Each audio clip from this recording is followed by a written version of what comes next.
Bonjour à tous, j'espère que vous allez bien. Pour ceux qui ne me connaissent pas, je suis Santadine et je suis ravie de vous accueillir sur cette chaîne. La gestion des finances est souvent une des principales préoccupations du parent célibataire.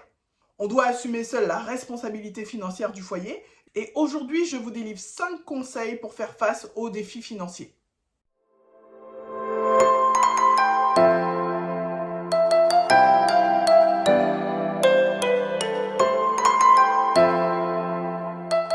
Le premier conseil, c'est de faire preuve de prudence et de sagesse. Qu'est-ce que je veux dire par là? Eh bien, pour commencer, on pourrait s'inspirer du proverbe 21 au verset 5 qui va dire la chose suivante. Celui qui fait des plans devient riche et celui qui va trop vite connaît la pauvreté. Ce passage nous rappelle l'importance de la planification financière.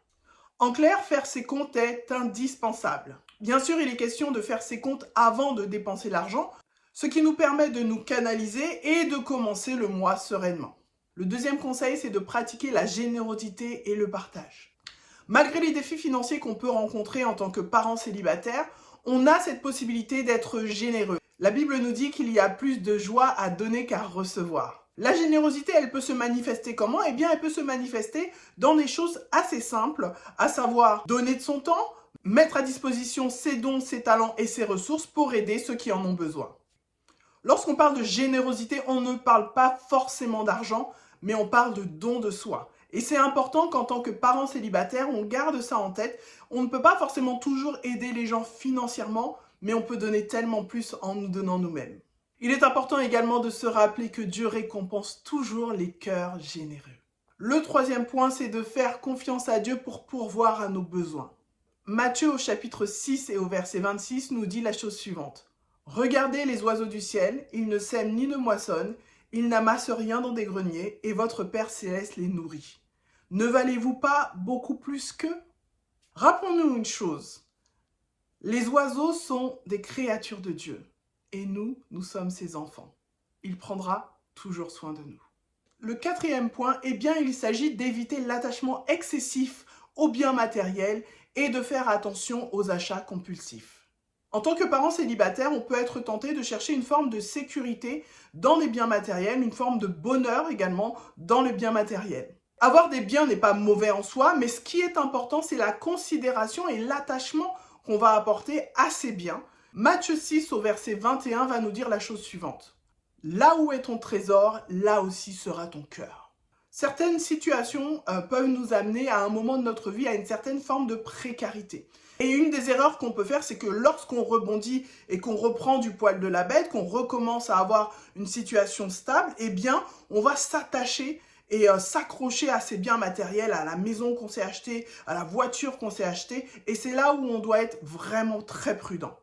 Tout comme les achats compulsifs qui peuvent être soit parfois pour nous ou pour nos enfants, nous devons absolument être prudents.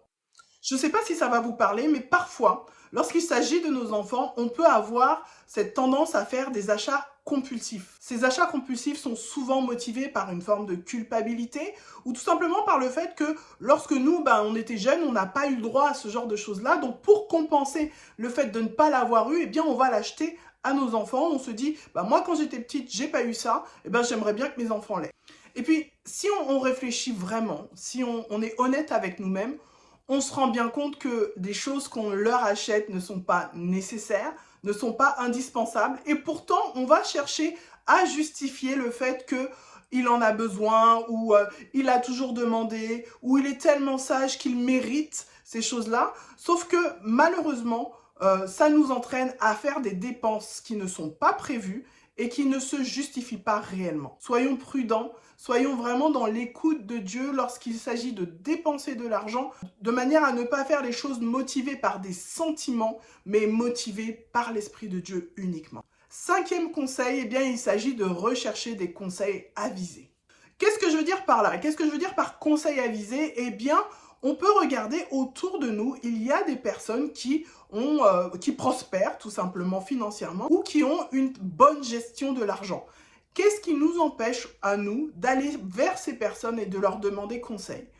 Il peut s'agir d'un conseiller financier, il peut s'agir de parents, d'amis, ou tout simplement, lorsqu'on n'a pas forcément quelqu'un autour de nous qui ait de bons conseils sur le plan financier, il existe aujourd'hui sur Internet des ressources dans le milieu chrétien comme dans le milieu séculier, des ressources qui peuvent nous former et nous enseigner à la bonne gestion de nos finances. Ainsi, on va s'assurer à long terme de la stabilité financière pour nous et pour nos enfants.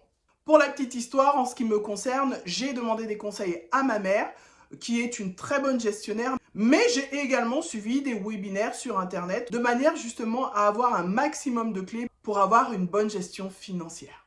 Voilà les 5 conseils que je voulais vous partager aujourd'hui. J'espère que ça vous a plu. En tout cas, si ça vous a plu, n'hésitez pas à liker la vidéo, à la partager, à vous abonner également si vous le voulez. Et d'ici là, je vous dis à une prochaine vidéo. Soyez bénis!